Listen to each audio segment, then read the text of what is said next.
ಬೆಡ್ಶೀಟ್ಗಳಾಗಿರ್ಬೋದು ಅಥವಾ ಬ್ಲ್ಯಾಂಕೆಟ್ಗಳು ಇದನ್ನೆಲ್ಲ ನಾವು ಮಡಚಿ ಜೋಡಿಸಿರ್ತೀವಿ. ಆದರೆ ಕೆಲವೊಮ್ಮೆ ಈ ರೀತಿ ದಿಂಬಿನ ಕವರ್ಗಳಾಗಿರ್ಬೋದು ಮತ್ತು ಬ್ಲ್ಯಾಂಕೆಟ್ಗಳಾಗಿರ್ಬೋದು ಎಲ್ಲ ಸಪ್ರೇಟ್ ಆಗಿಬಿಡುತ್ತೆ.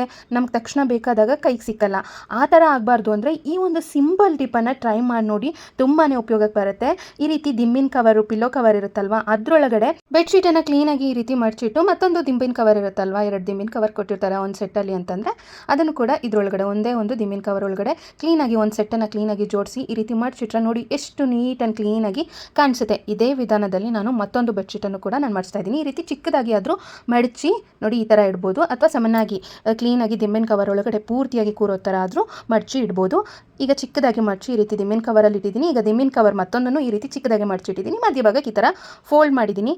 ಈ ವಿಧಾನದಲ್ಲಿ ಮಡಚಿ ಇಡೋದ್ರಿಂದ ಬೇಕಾದಾಗ ಪಟ್ಟಂತೇಳಿ ಒಂದು ಸೆಟ್ ಕ್ಲೀನಾಗಿ ಸಿಗುತ್ತೆ, ಮತ್ತು ನೋಡೋದಕ್ಕೂ ಅಷ್ಟೇ ನೀಟ್ ಆ್ಯಂಡ್ ಕ್ಲೀನಾಗಿ ಕಾಣಿಸುತ್ತೆ. ಈ ಒಂದು ಟಿಪ್ ನಿಮಗೆ ಇಷ್ಟ ಆಗಿದ್ದರೆ ಏನು ಮಾಡಬೇಕು, ಮತ್ತು ಒಂದು ಲೈಕನ್ನು ನೀಡಿ. Thank you so much.